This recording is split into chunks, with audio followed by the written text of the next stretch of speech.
Hello, hello, hello, and welcome to a tutorial on treaty ports and market prices in Victoria 3. As we look at more of the new economic mechanisms that came with the 1.9 update, it's time to explore one of the most potentially lucrative changes to the game, and that's treaty ports. Treaty ports went through a big change from the previous version and create a way to extract wealth from a country, along with giving access to otherwise closed markets. I have to say, of all the new additions and changes to the game, this one has proven to be the most complicated. When I first started doing research on the changes to this mechanic, I thought I was just going for a simple trip to White Castle. By the time I was done, I was riding a cheetah through the woods and over a highway. Part of the complication is that the UI for this mechanic is kind of confusing. I feel like at some point in time, there might be a change to how they present this information. So if you're watching this from the future, hopefully the UI has been simplified. Either way, the ideas will still be the same. Of course, I'll point out where these confusing UI instances are as we get to them. We're going to use Portugal as our example in this video because at game start, they have a treaty port with Great Qing. If you want to follow along at home, all the numbers are at game start before the first unpause. I realized something that will be helpful to go over is how market prices are determined in your country. Before we dive into treaty ports themselves, let's take a look at how the prices in your market are determined. We'll look at a basic example, meaning one that's not affected by treaty ports or trade. Then we'll go into how treaty ports work, and we'll finish the video with how treaty ports affect market prices, along with how to create a treaty port. This top box shows the cost of 1 unit of hardwood in our market, and the percentage here shows us how much more expensive or cheaper the cost is compared to the base price. So in our market right now, hardwood is 38% cheaper than the base price. That's because you can see right here, we have a surplus of 10 units of hardwood in our market. This number right here is how many sell orders we have, and this number is how many buy orders we have. If you have more sell orders than buy orders, the price is cheaper. If you have more buy orders than sell orders, the price is more expensive. But how do we get this negative 38% number? On this top box, it gives us a truncated whole number. But if you look at the bottom, we'll get a more exact one. If you subtract sell orders from buy orders, so 30.5 minus 20.1, you'll get our exact surplus of 10.4. If you have a surplus, divide by the number of buy orders. So 10.4 divided by 20.1, and you get 0.517412,935. The maximum a price can increase or decrease is by 75%. So your market price has a floor of negative 75% below base price and a ceiling of plus 75% above base price. So take our result above and multiply it by negative 75%. 0.517412,935 times negative 0.75. And you get negative 0.388059701. This is how you get our market price of negative 38%. That's how you calculate the price when you have a surplus. Let's look at when you have a deficit. We'll look at glass. Subtract your sell orders of 20.2 from your buy orders of 26.8, and you get negative 6.6. Now, instead of dividing by the buy orders, you divide by the sell orders. Negative 6.6 divided by 20.2, and you get negative 0.03267,32673. Once again, multiply by negative 75%.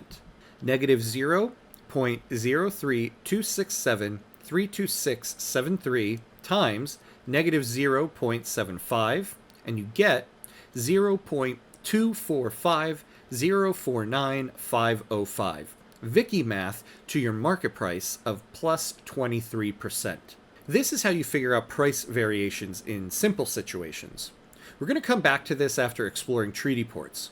So let's get started with... To start, let's talk about what a treaty port is. A treaty port is a small piece of land ceded by a country to another country that comes with certain benefits to trading. Before 1.9, a treaty port was any small piece of land like this owned by another country. Now, in 1.9, these are no longer treaty ports. Portugal starts with an actual treaty port in Great Qing called Macau. You can tell it's a treaty port from the overview screen here. Now, in order to have a treaty port, you need an actual treaty. Portugal starts with the Luso-Chinese Agreement, which gives them this treaty port in exchange for £150 a week for 99 years. Not a bad deal. Some of the basic benefits of having a treaty port are that they are exempt from any tariffs, subventions, and embargoes. Even your own tariff and subvention settings don't apply in the treaty port. You can see here we are charging a low tariff on the export of dyes. In the Treaty Port Trade Center, we are exporting dyes. You can see there are no tariffs being applied. We are charging a low tariff on the import of merchant marines. But you can see here there are no tariffs on the import of merchant marines either. In fact, there are no tariffs or subventions on any trade in this trade center. An interesting thing about the treaty port is that at the top of the screen you'll notice that Macau is a state in Portugal. But over here, you see it's in the Qing market. That means this trade center deals with goods in the Qing market, not our own. This is especially beneficial when having a treaty port in countries who are isolationist. Great Qing is kind of isolationist in 1.9. The update introduced things called law variants. These are variations of laws that apply to specific countries. For example, here in Great Qing, they have the unique isolationism law called the Canton System. In the general isolationism law, you are prohibited from building any trade centers, which means you can't conduct any private sector trade. With the Canton System, you can build them, but only in western Guangdong. So Great Qing isn't really isolationist. But in this example, where Great Britain has a treaty port with Japan in Yokohama, you can see the state is in the Japanese market and will be able to build a trade center and trade goods from the Japanese market, even though Japan is fully isolationist and cannot build trade centers of their own. So treaty ports can help you open up closed markets and make you the only broker of it in the world market. Now here's where it gets interesting. Back in our example with Portugal, here is the trade center in the treaty port of Macau. When we scroll down, you'll see everything they are importing and exporting. Now remember, all of these trade routes affect the Qing market. For example, we are importing 155 units of opium. However, when we look at our own market in Portugal, you'll see we don't have opium in our market. That's because these 155 units of opium are going to the Qing market. A treaty port doesn't bring Qing's market into the Portuguese market. So what good is it? To start, it gives us trade advantage on any goods exported by the treaty port. For example, you can see the trade center is exporting 8 units of small arms. And one of the importers for this good from this trade center is Portugal. The tooltip tells us Portugal is importing 4 units of small arms from the Qing market. Here's the overview of small arms in the Portuguese market. We are importing a total of 12 units of small arms through trade centers. When we bring up the tooltip, it tells us the trade center in Estremadura is importing 8 units, and the one in Portuguese Bombay is importing 4 units. Let's take a look at Portuguese Bombay. You can see the 4 units of small arms under the imports section, and on the tooltip we are getting 12.1 points of trade advantage from treaty ports. When we take a look at the tooltip for that, we see it says we're getting this because the Qing market is covering 6% of imports. We can confirm this by looking at the world market. At the top we see there are a total of 134 imports of small arms on the world market. When we scroll down, it says the Qing market is covering 8 of those. 8 divided by 134 equals 5.97%. So this trade advantage benefit will scale up based on how much of a good the Qing market is exporting.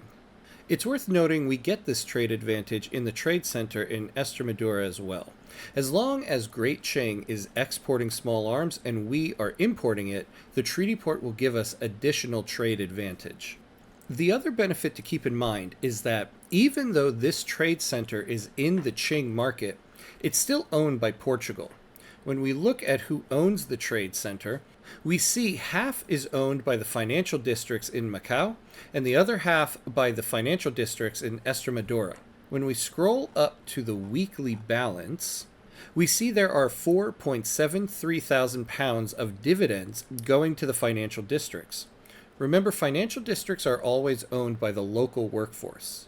This financial district in Estremadura is making 2.36K in profit from the trade center, and those dividends are going to the local workforce here, along with the amount of reinvestment.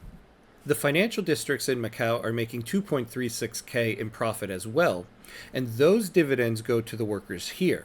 But remember, this is a state in our country, not Great Qing. So these profits are still going to our pops whose taxes on income go to us, along with 657 pounds of reinvestment going to our investment pool.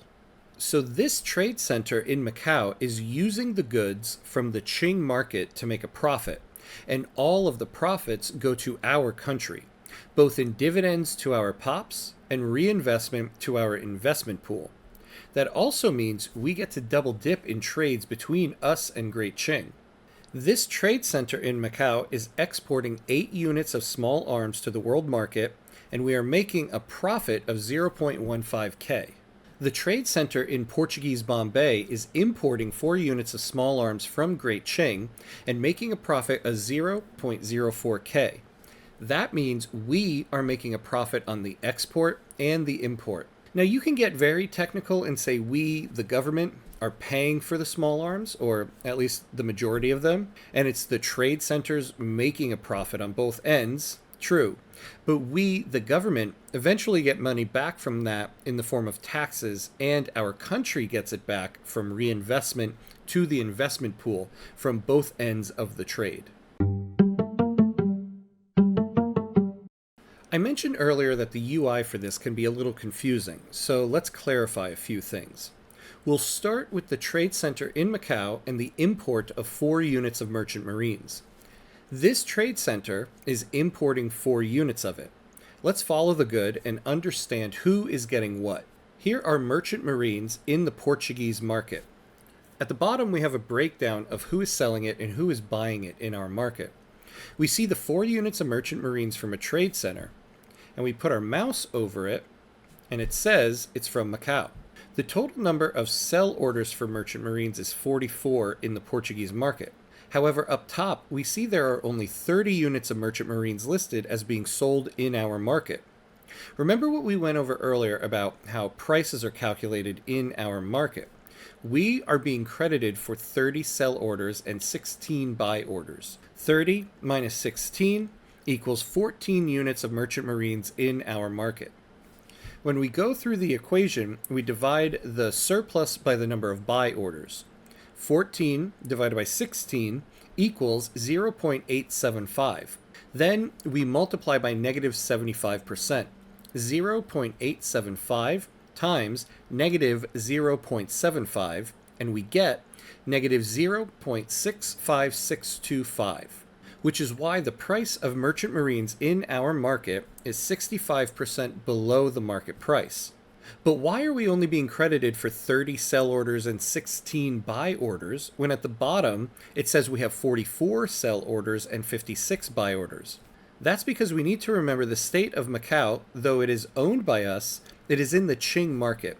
So any goods produced in that state are part of the Qing market and not ours. At the bottom, under sell orders, when we put our mouse over the trade centers, we see the 4 units of merchant marines. Those aren't in our market. Those are in the Qing market. Same goes for the 40 units from the ports. When we put our mouse over it, We see 10 units are coming from the port in Macau. Again, those aren't part of our market. What is part of our market are the ports in Estremadura and Beira. 20 plus 10 equals 30. Thus, our 30 units of sell orders above. Same goes for the buy orders. It says 56 units of buy orders from trade centers. But when we put our mouse over it, we see 40 of those units are from the trade center in Macau. What is part of our market are the buy orders in Portuguese Bombay and Estremadura. 12 plus 4 equals 16, hence our 16 units of buy orders above. You have to remember any units of goods that are from the state of Macau don't get factored into our market prices, even though they show up on the goods overview screen in our market. Those 4 units of merchant marines being imported in Macau are part of the Qing market, and you can see it on the merchant marine overview screen in the Qing market. At the bottom, it says there are 109 units of sell orders for the good in the Qing market. But you have to add in the 10 units coming from the port in Macau and the 4 units coming from the trade center. 109 plus 14 equals 123 units of sell orders for merchant marines. Same goes for the other import in the Macau Trade Center, 155 units of opium. We don't have any units of opium in our market. But if we look at opium in the Qing market, there are a total of 720 sell orders. But what gets credited at the top is 875. 720 plus 155 equals 875. So the UI is a little tricky when it comes to how it credits a market for a good. Remember, if you have a treaty port and you're looking at the info screen for a specific good, you can't go by the breakdown of buy orders and sell orders at the bottom. You have to go by the buy and sell orders at the top. What is good is that if you are looking at your main market screen, all of these numbers are accurate. None of these numbers on this screen will include treaty port goods, so you can trust this screen. Now, how do you get a treaty port? Like I said earlier, you have to do it with a treaty. Starting as Great Britain, let's get a treaty port with Japan. This will be very valuable since Japan is fully isolationist and no one else in the world can access their market. So we click on Japan, and at the bottom we click Draft a Treaty. You'll see one of the options on the right is labeled Treaty Port. You click on that, and you select the state you want the treaty port to be in. Let's say Kanto. Their score for this treaty is negative 1,211. That's pretty steep. Even if we give them the maximum allowed amount of money, £34.4 thousand a week, we're still far off from them accepting this. So Japan is not on board to create this treaty port. But you can create a treaty port peacefully if you find yourself in a situation where a country will agree to a treaty like this. But right now Japan won't. So the other option, unfortunately, is to go to war. To take only a treaty port, you go to the diplomatic demands targeting states. Select the state you want, so we'll select Kanto, and you'll see the option to take a treaty port in that state. You can also use the option under Diplomatic Demands and select Investment Rights, since that war goal will also create a treaty. We'll click Force Diplomatic Play so that they don't have the option to just accept this. Now that we have a diplomatic play started, we can add the war goal. So click Add War Goal, and then click on Enforce Treaty Article, and then Enforce Treaty Port. And now we select Kanto. This is how you force a treaty port. So in conclusion, you can see that treaty ports can be very valuable if used properly with the right target country. You have the opportunity to extract money from a country and reap all the profits, as well as access closed markets. You can benefit from both ends of a trade, and you can get a boost to trade advantage. However, they are hard to get. Hopefully this video is helpful. If it was, please give it a like and consider subscribing to the channel so you can be alerted to future videos. Drop into one of the Victoria 3 streams I do throughout the week and say hi. If you got this far in the video, consider yourself invited in. That's it for now. As always, be awesome.